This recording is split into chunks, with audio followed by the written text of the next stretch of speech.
हम आज class 12th biology का चैप्टर नंबर 1 पुष्पी पादपों में लैंगिक जनन के बारे में हम डिस्कस करने वाले हैं और हम जानेंगे कि इस इन पादपों में जो जनन है वो किस प्रकार से होता है। तो आप ध्यान से देखें फ्रेंड्स। और तो हम सबसे पहले इन पुष्पी पादपों की जो पुष्प की संरचना है उसको देखेंगे, उसको समझेंगे, फिर उसके बाद हम उसकी थ्योरी को लिखेंगे। तो आप मेरी तरफ बोर्ड की तरफ देखें तो पुष्पी पादपों का जो चित्र है हम उसे बनाएंगे।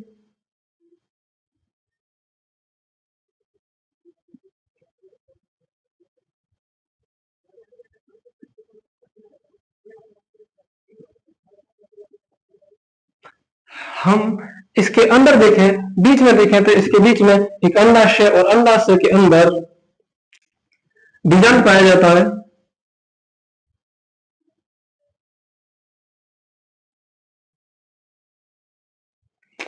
इसके नाम हम रखें तो इसके नाम है, ये हमारा इसका पुष्प ग्रंथ है। इधर देखें तो ये वाहदल है और सभी वाहदल मिलकर वाहदल पूर्व बनाते हैं। इसी तरह से यह दलपुंज है। इधर हम देखें तो ऊपर की संरचना, इसे हम परागकोश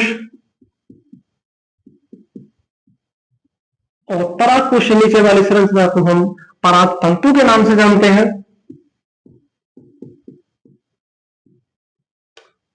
पराग तंतु के नाम से जानते हैं और इसी के हम अगर पूरी संरचना को बोले तो इसे हम पुमंग के नाम से जानते हैं। पुमंग।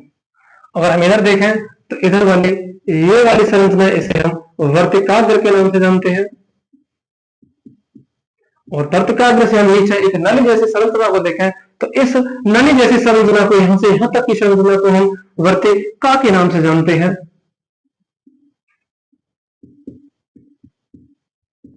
और इस वर्तिकाग्र से नीचे की ओर फूली हुई संरचना जो हमें दिख रही है, इस संरचना को हम अंडाशय के नाम से जानते हैं। इसे हम अंडाशय के नाम से जानते हैं। और हम तीनों पॉइंटों को हम अगर एक साथ बोले तो यही किसी भी पुष्प का मादा भाग या स्त्री केसर जायंग भी होता है। जायंग भी होता है। हम इसे लिख देना पुष्प की संरचना।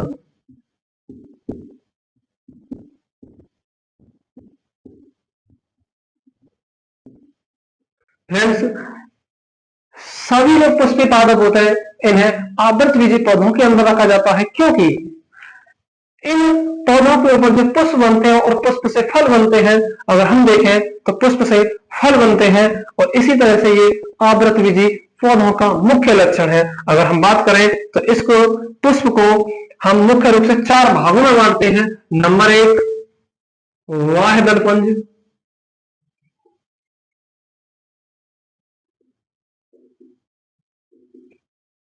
नंबर 2 दलपुंज,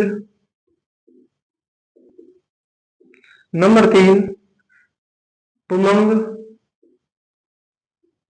और नंबर 4 जायांग।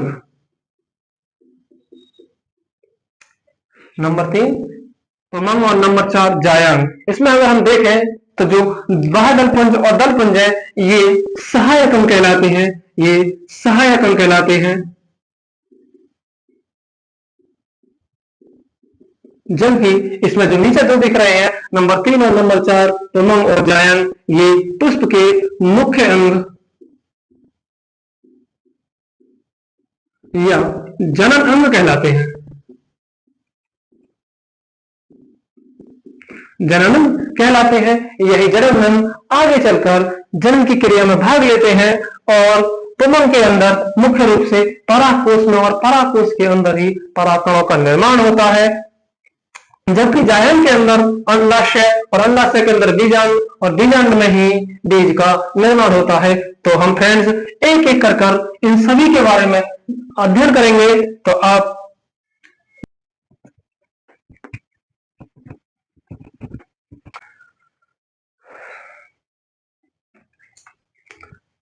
दोस्तों हम देखें तो हमने बताया था कि आपको पुष्प का पहलते हैं दल पुंज बोलते हैं नंबर एक।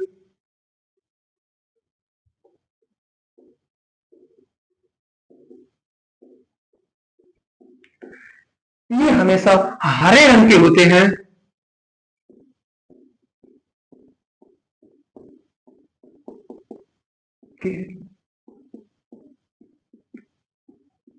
होते हैं वह जल पुंज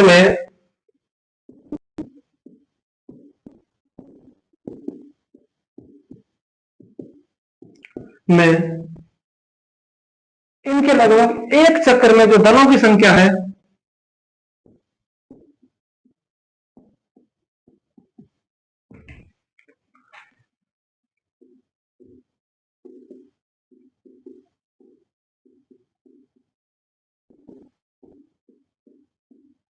संख्या 4 से 5 तक।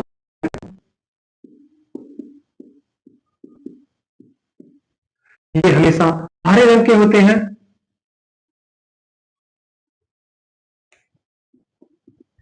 ये हरे रंग के होने के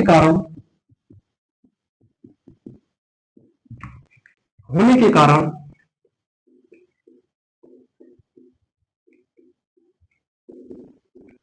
प्रकाश संश्लेषण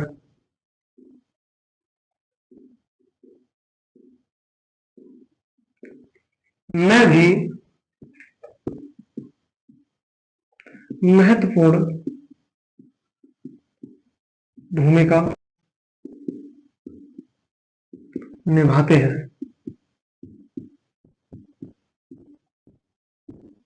अतः इसे पुष्प का प्रथम चक्र कहा जाता है।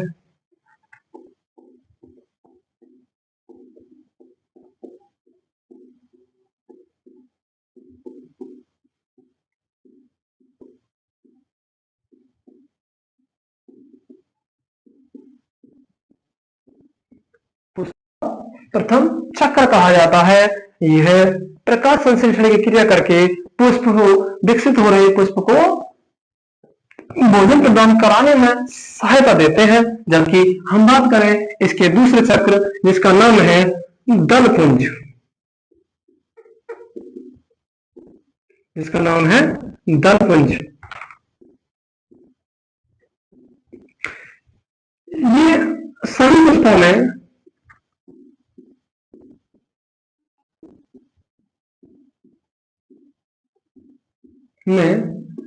अनेक रंगों के हो सकते हैं।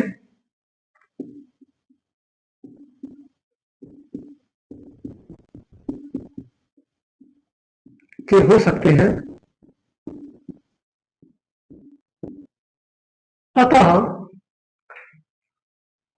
हम ये कह सकते हैं कि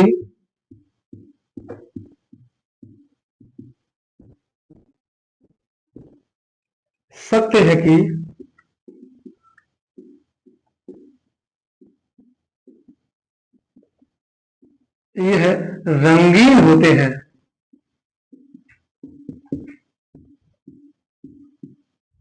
रंगीन होते हैं। रंगीन होने के कारण ही इनके ऊपर जो भौरे हैं, मधुमक्खियां हैं, वो परागणों के लिए आती हैं या मकरंद के लिए आती हैं और परागण की क्रिया को करा देते हैं।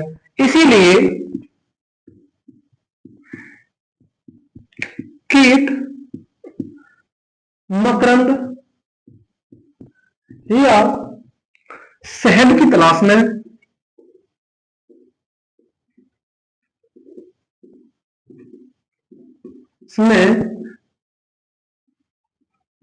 पुष्पों के पास आते हैं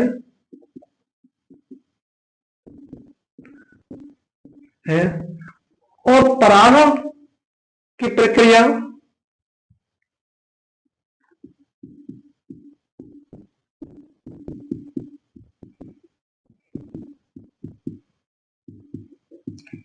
को भी पूर्ण कराते हैं।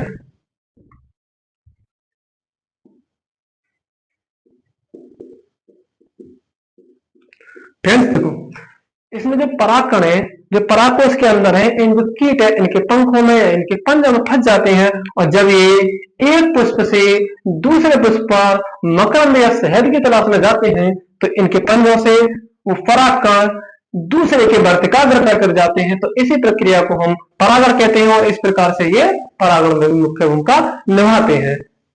जबकि इसका तीसरा भाग है, तीसरा चक्र है पुमंग। ये पुमंग अनेक पराग कोशों का समूह होता है।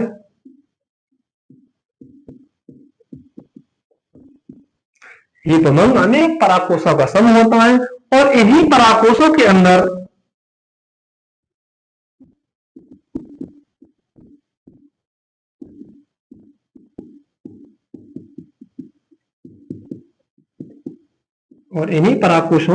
के अंदर परागकणों का निर्माण भी होता है।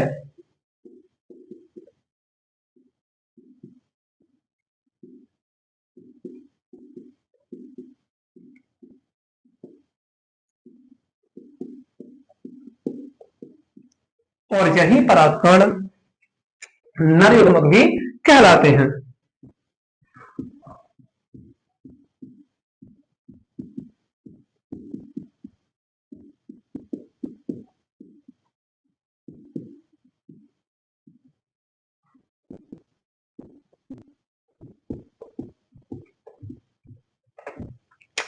ठीक है फ्रेंड्स, अगर हम इसके चौथे चक्र की बात करें, पुष्प के चौथे चक्र की बात करें तो चौथे चक्र का नाम है जायांग।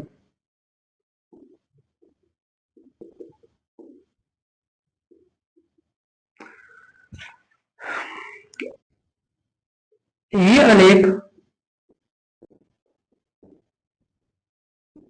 अंडाशयों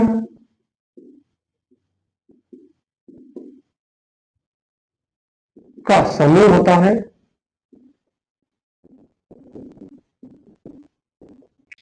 जो कि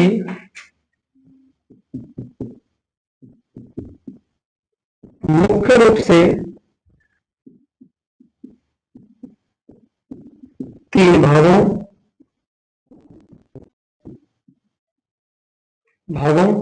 वर्तिकाग्र,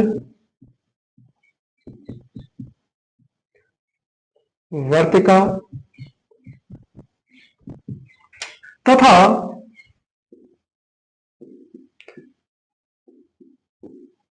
अंडाशय में बटा होता है। अगर हम चित्र में देखें तो ये जो जायांग है इसे स्त्री केसर के नाम से भी जाना जाता है, क्योंकि ये किसी भी पुष्प का फीमेल पार्ट भी है, जिसके हम ऊपर वाले संरचना को देखें तो ऊपर वाली संरचना को वर्तिकाग्र, उससे नीचे वाली संरचना को वर्तिका तथा सबसे नीचे वाली संरचना जो कि फूली हुई है इसे अंडाशय कहा जाता है। और इसी अंडाशय के अंदर बीजांड भी पाया जाता है। बीजांड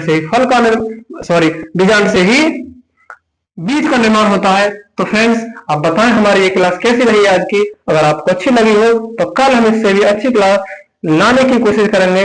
तो आप इसे ध्यान से पढ़ें और ध्यान से